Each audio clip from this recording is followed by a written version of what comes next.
Okay, welcome back to building the Reprap Wilson II 3D printer. This will be part 6 of the videos, and in this step I'll talk about wiring and hooking up the electronics. So before I start talking about the electronics, there is one detail that I missed discussing earlier, and so I want to talk about the securing the tops of our lead screws.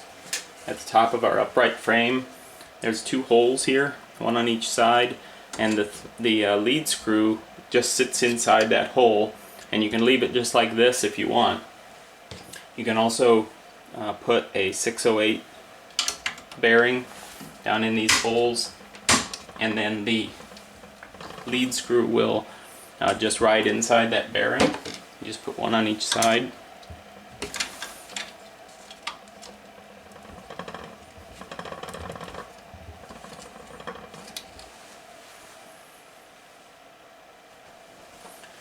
You might have to use a pair of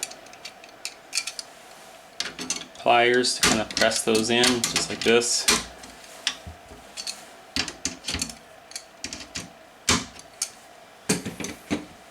Let me show you a little closer.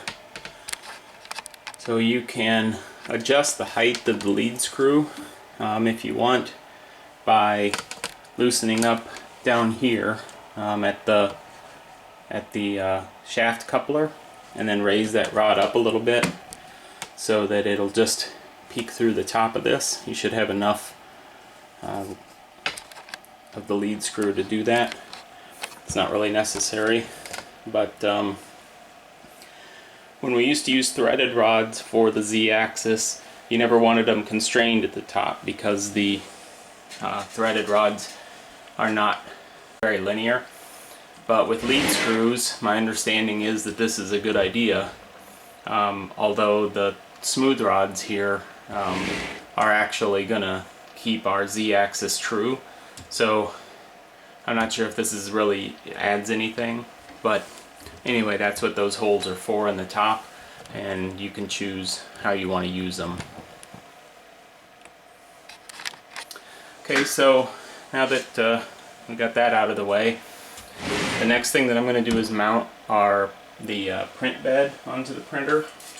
So the print bed that I'm using is this, and I have pre-wired it. So I have a pair of wires here at the lead tacked down, and I have a thermistor right here. This is a NTC, I think it's a 3950 beta thermistor that is pre-wired to this, and then I've bundled those wires together into a sleeve, and then they just come out this side. The thermistor needs to have a little 2-pin Berg style connector, and then the heat bed wires are just bare. And you want about 50 to 60 centimeters of wire here past the end of the bed, so if you're wiring the bed yourself, be sure to account for the length of this bed. So this is a 20 by 30 centimeter bed based on the MK1 design. You can find information for that on the Reprap wiki. This one I got from these guys here. I guess it's made in somewhere in the Southwest. And to mount this is pretty straightforward. If your extruder here is too low, if you can't fit this under here without the end stop getting hit, then you can stop and just manually turn the threaded rods to raise your Z-axis up if you haven't already done that. And then let me lower the camera down a little bit so you can see what I'm doing.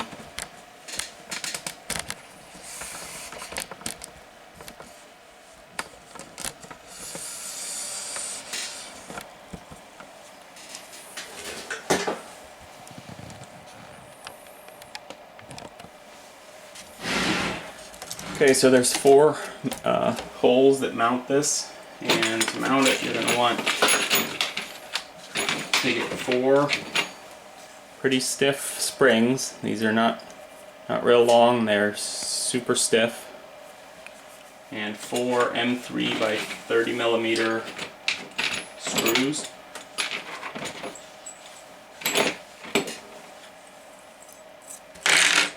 And then 4 M3 hex nuts. Or lock nuts rather. 4 M3 lock nuts. And under each corner you're just going to place the spring with the M3 screw down through that and through your deck, and then lock nut underneath.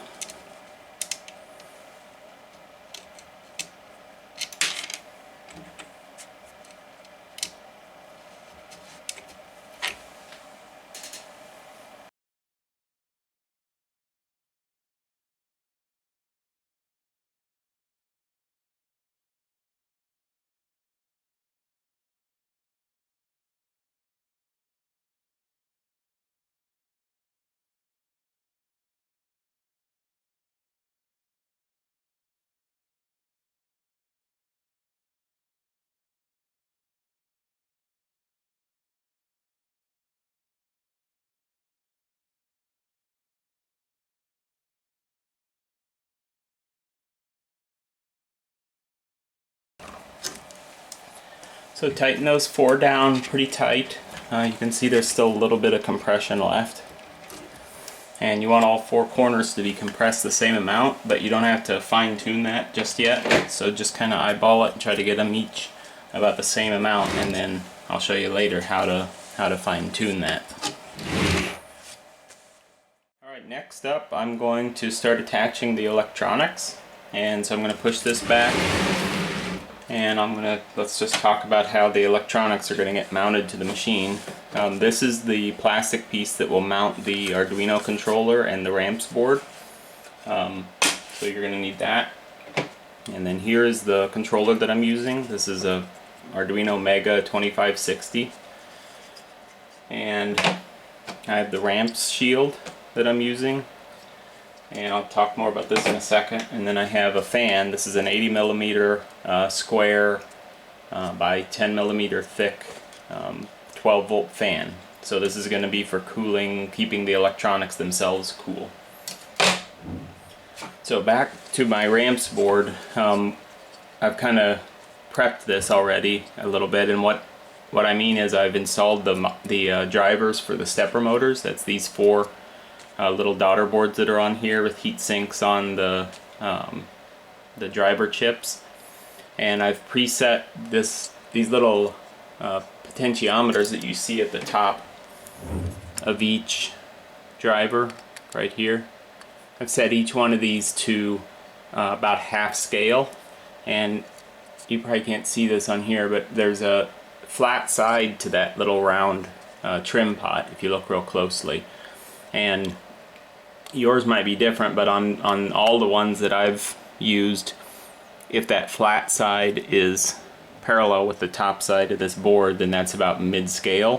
What that does is it sets the current to your stepper motors, so you may have to trim that up or down, but this is a good starting point. So I did that. These 3 parts here that stand up are the transistors that are used to switch power to the hot end, to the print cooling fan, and to the heat bed. And on the heat bed transistor I attached a little heat sink. This is just a standard TO220 aluminum heat sink with an M3 by 8 millimeter screw and a nut to hold it on. Not absolutely necessary, but that part runs the hottest of anything on this board. And so if you can help keep it cool, it will last longer and be a little more reliable.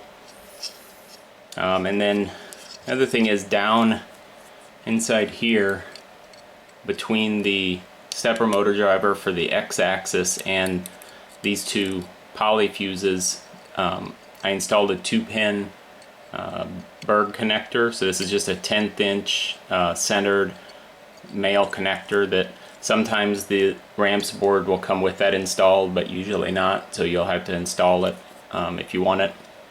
that's where I'll plug in both the 80mm fan and the fan for the hot end.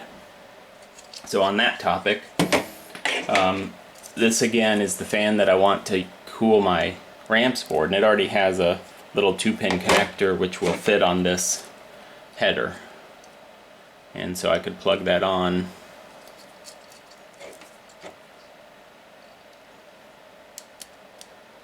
I could plug that on, and then when I run this fan would just always run, which is fine, except that I'm using this E3D hot end, and here's the wires for it. And the E3D hot ends have a dedicated fan that's meant to cool the barrel of the hot end. That's the part above the actual nozzle, and you want that to run all the time. And it's a 12-volt fan as well. So unfortunately there aren't two places on here to connect two different 12-volt items. So what I do is I just take these two and I'm going to cut these wires, and I'm going to splice this into here so that the hot end and this fan will go to the same connector. The downside of that is it's going to be a little awkward if I change the hot end out, because this is going to be a permanent connection. So if you think you're going to want to be able to do that, then you may want to come up with like a little Y connector here that has connectors on each joint so that you can easily take the whole thing apart. But for now I'm not going to do that. And to do that work, rather than solder the wires together, I'm going to use 2 of these little crimp ferrules. So this is just a little copper tube actually that has a nickel plating on it, and it's meant to form a crimp connection with bare wire. And I have 2 little pieces of heat shrink tubing to insulate those. So I'm just going to go back a few inches from this connector and cut that wire. Trim off a little bit of insulation on each one. Do the same thing on the power leads for the hot end fan.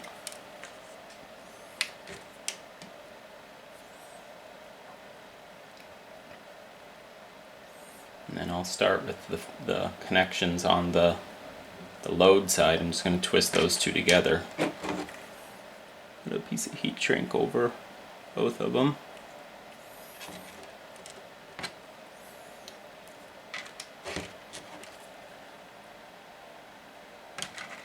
And on the other side, I'm going to put this little ferrule over the black wire,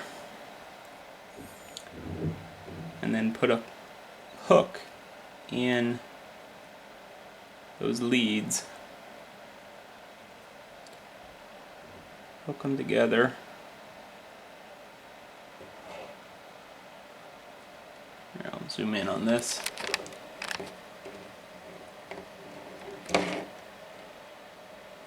So they're hooked together. That's going to make it a lot better connection than if you just shoved them both in this tube. And then once that's over those hooked wires, then you just crimp this guy real tight and slide the heat shrink over the joint so that there's no bare metal exposed, and then using either a heat gun if you have one or a lighter underneath here, just gently heat that so that the heat shrink will compress around it. Now I'm just going to do the same thing on the red wires.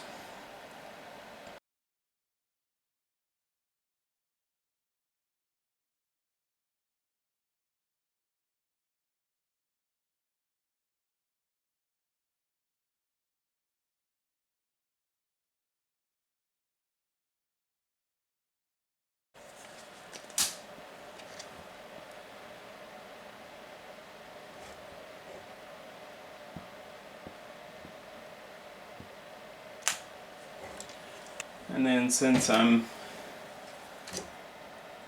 generally obsessed with having tidy wires, I'm going to put a zip tie around the collection of these 4 on the side after that crimp, or after that splice, and tighten that down nice and tight.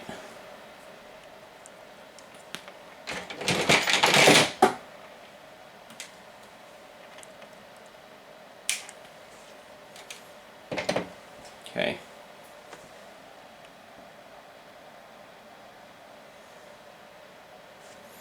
Now back to my ramps mount and my mount and my Arduino board.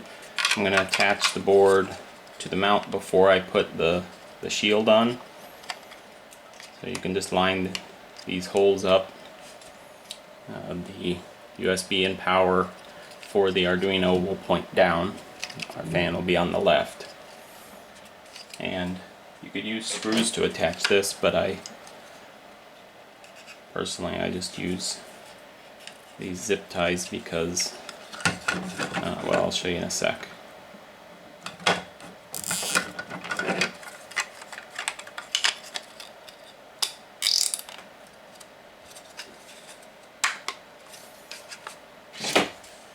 On this inside edge here, there's a slot inside the plastic for this to come through from the back or from the front.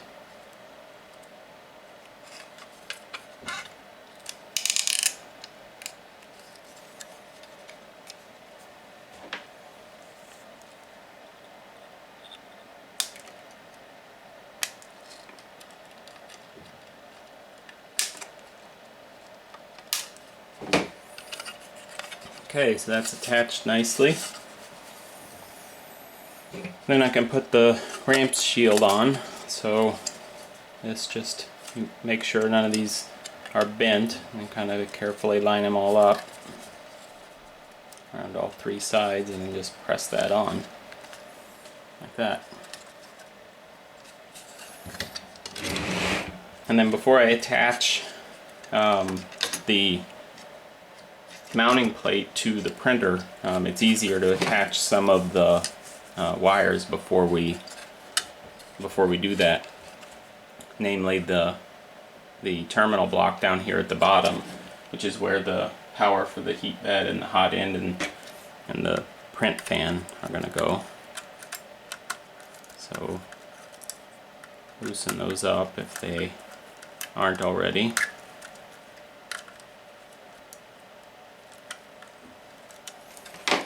And so there's three pairs of connections here, and they're labeled on the board D10, D9, and D8, which corresponds to where they go, what digital pins they go to. What we want to do is take the wires for the hot end heater first. So for the E3D, that's these blue wires, and trim back the insulation if it isn't, so that you've got half a centimeter or so of bare wire, and those go in the first two connections, the ones labeled D10. And it doesn't matter which order you put them in because there's no polarity on the heater.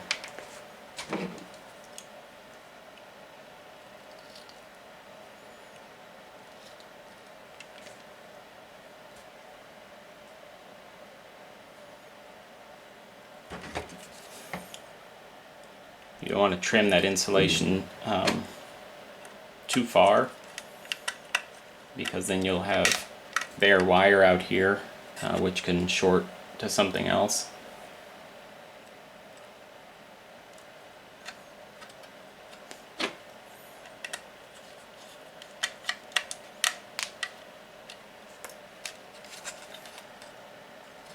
Then the next two, the ones labeled D9, are going to go to our cooling fan. So that's not the fan that we spliced into our 12-volt connector. It's the fan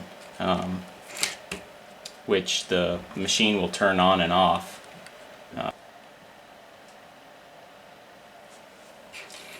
So these are our cooling fan wires.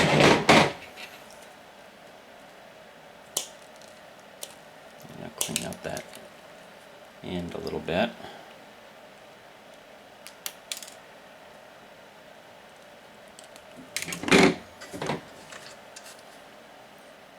Now this one you need to put in with the correct polarity. So the negative lead for the fan goes on the left and the positive one will go on the right.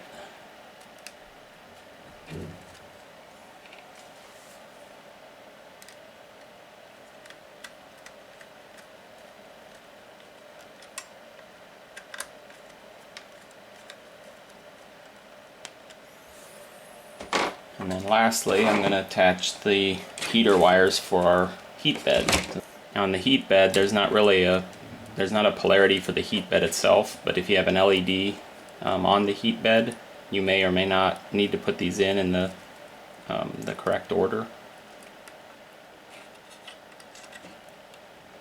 Most heat beds, if you put an LED, you usually put two back to back so that this won't matter. So you can just hook these up in whichever order you want.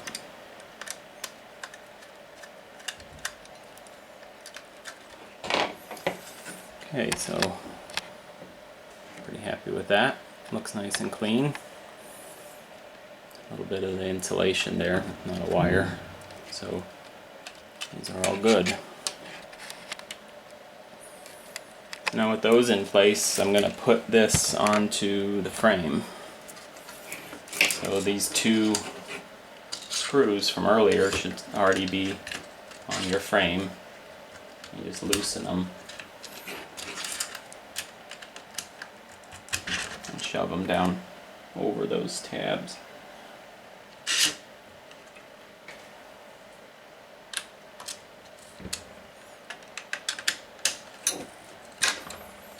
The other piece of the electronics that I didn't mention yet is the controller that I'm using. This is the smart LCD controller with SD card reader on the side. This is what I always use. I prefer this one of the ones I've tried. And so it has an adapter from these two ribbon cables that will plug in right here at the top of the ramps board. And they're probably long enough that you can actually put the ramps board further down if you want. These are, but I'm not going to hook that up just yet. So now I'm just going to work my way up the board here and connect things as I go. So first I'm going to find the connections for my X motor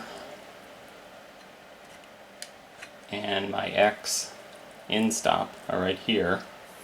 So and I want to talk about these end stop connections real quick.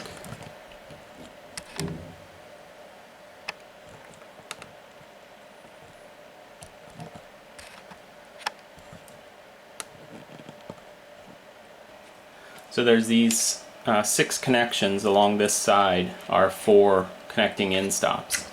And the order that they go in from the bottom using the 2 pins on the left is X-min, X-max, Y-min, Y-max, Z-min, Z-max. So my X-min goes here.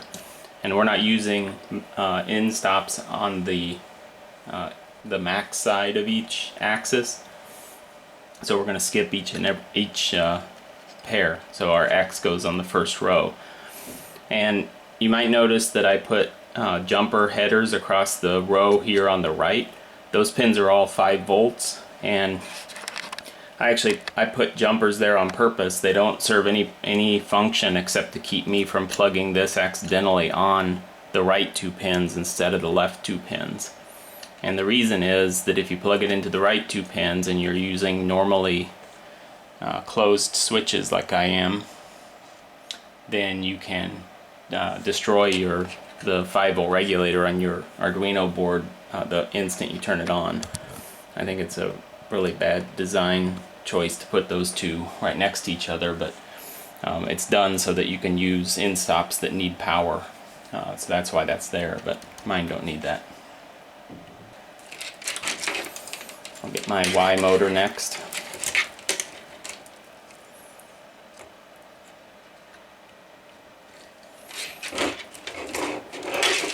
And my Y end stop then.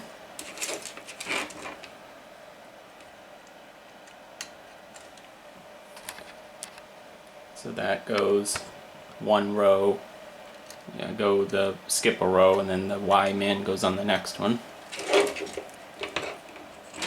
And then there's two connections for the Z motors.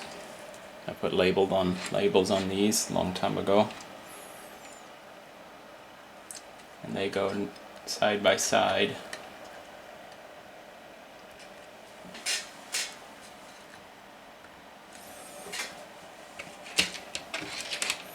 And then our Z end stop is the one mounted to our servo, so it actually comes from one of these cables over the top. So that's this pair. So I skip another row and put that on the Z min points. And the extruder stepper motor goes down here on the lower left side.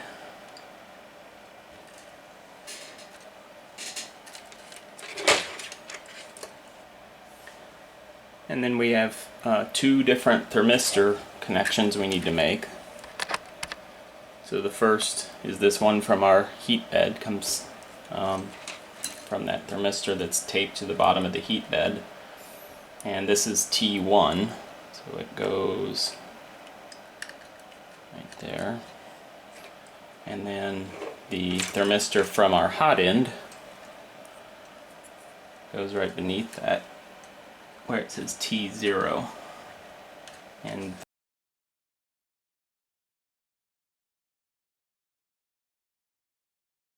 I don't know if you can see the thermistor connections right there.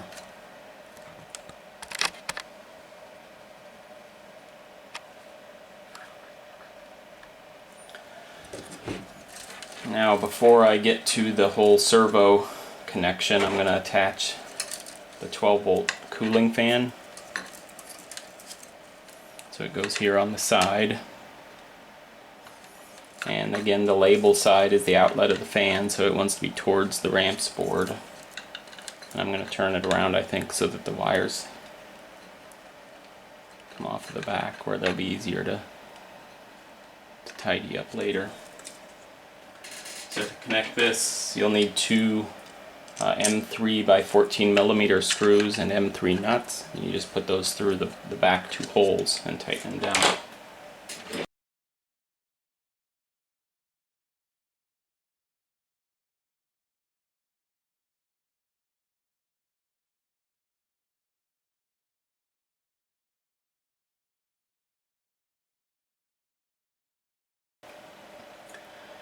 Okay, so that's all for now, and what I'm going to do next when we pick this back up is attach the control and power for the servo, and then connect the power supply itself and get the power switch connected, and we'll do our first turn on.